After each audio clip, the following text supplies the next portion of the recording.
What's up guys? This is me. I'm back, Sangke Janjan. At ito pag-usapan po natin ang patungkol po sa climate change na patuloy po gumagawa po ng mga record-breaking na mga event na pumipinsala sa ating mundo, mga sangkay. At ito mayroon po tayong bagong update tungkol dyan. Pag-usapan po natin ang sinasabi po ng mga eksperto na patuloy daw pong nananalasa itong global temperature.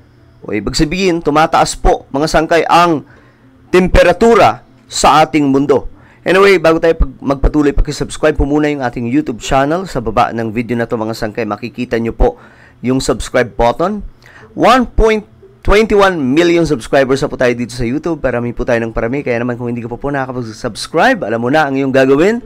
I-click nyo lamang po yung subscribe button sa ibaba. Tapos i-click nyo yung bell. At i-click nyo po yung all. Sa mga nanonood naman po sa Facebook, huwag kalilimutan na i-follow ang ating Facebook page.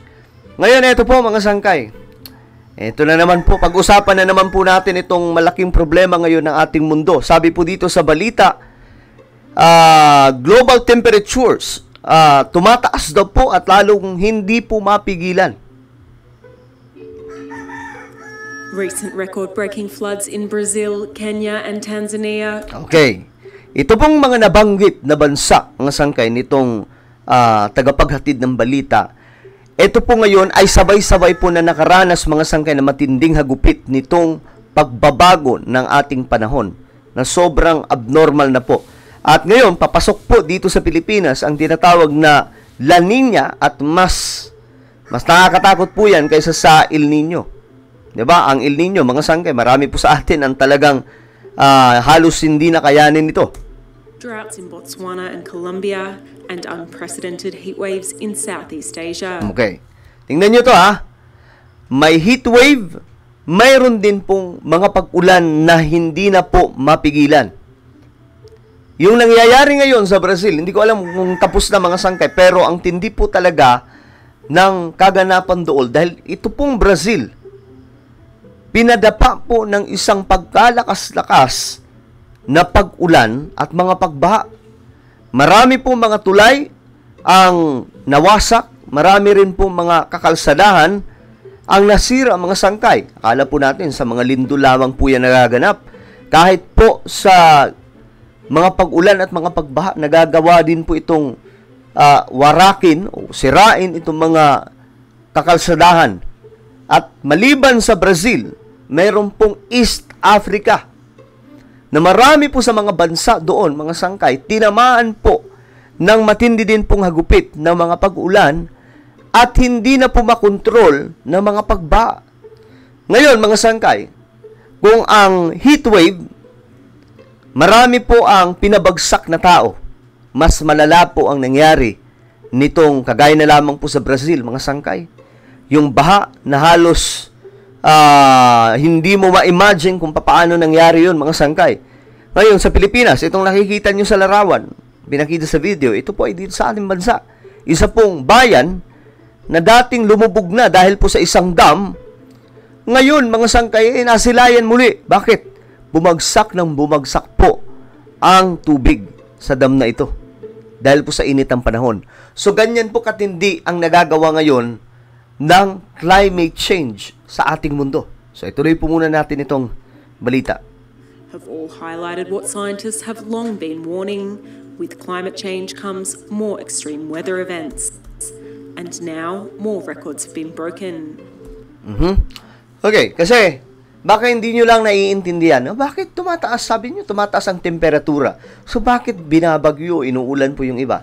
Kasi mga sangkay, kapag mainit po ang panahon, di naman tayo kasing eksperto ng iba, pero napapanood po natin sa mga balita mula po sa mga expert when it comes to weather o kalagayan ng ating panahon o kalagayan ng ating mundo.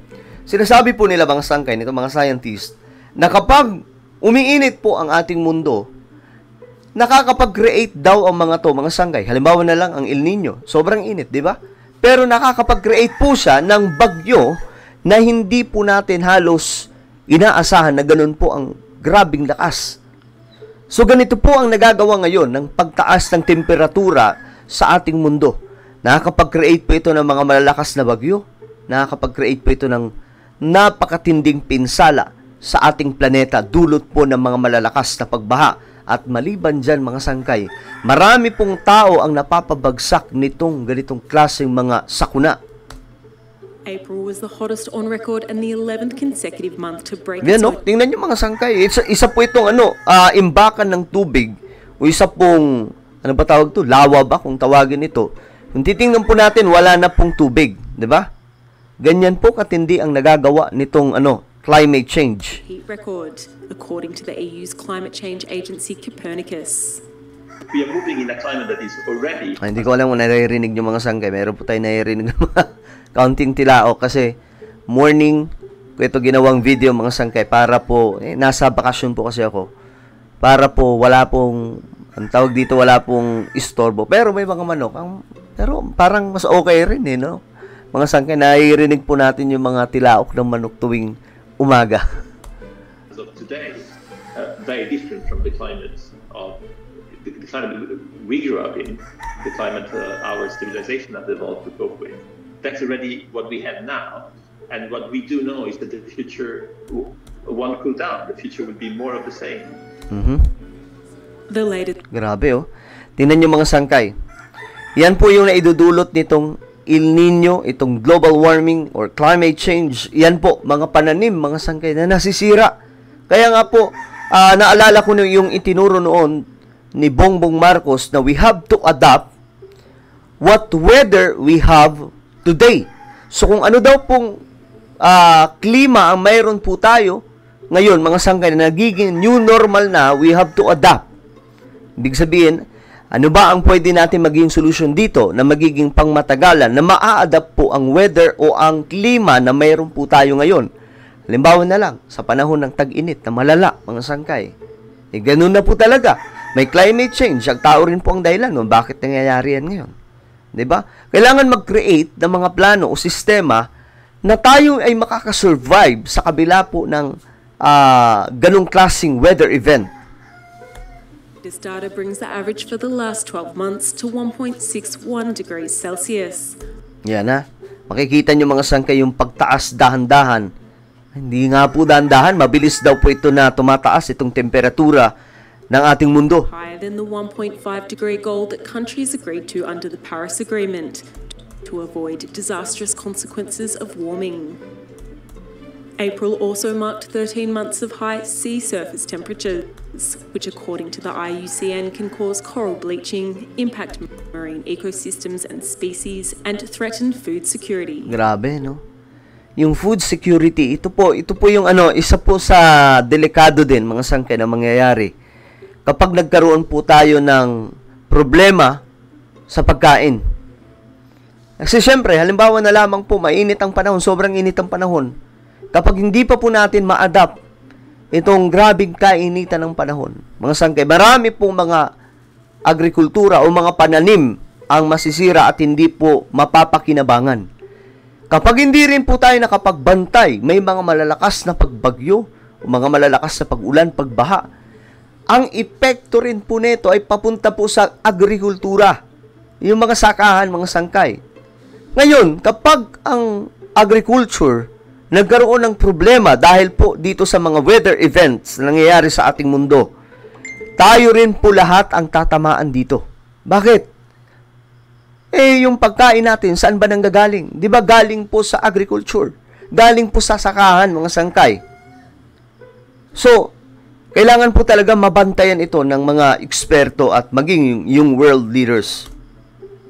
It's also a direct threat to the planet, which needs oceans to absorb greenhouse gases. While the El Nino phenomenon is also a factor in warming surface waters, scientists are concerned that they have retained heat after it's waned. This is what's most puzzling is that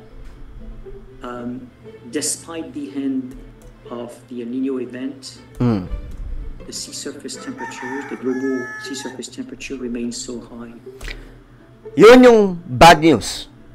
Sa kabila daw po ng sinasabi po ng mga eksperto na pagtatapos ng El Nino, hindi daw po ibig sabihin nun na ang tuloy-tuloy na pagtaas ng temperatura sa ating mundo ay wala na. Dahil sa totoo lang mga sangkay, ang nakikita po nila dito, patuloy po lalong tumataas ang global temperature.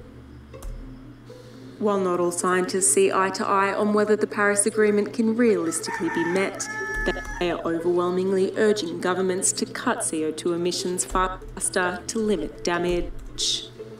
So yan po. Kailangan na po talaga mag-take ng mas mabilisang aksyon itong world leaders. Dahil kung hindi, mga sangkay, tayo rin po ang tatamaan nito, no? So, ano po ang inyong komento tungkol po dito? Just comment down below. I invite you guys, please subscribe my YouTube channel, Sangkay Revelation. Hanapin nyo po ito sa YouTube. Kapag nakita nyo na, click nyo po yung subscribe, i-click nyo po yung bell, at i-click nyo po yung all. So, ako na po yung magpapaalam. Mag-iingat pong lahat. God bless everyone.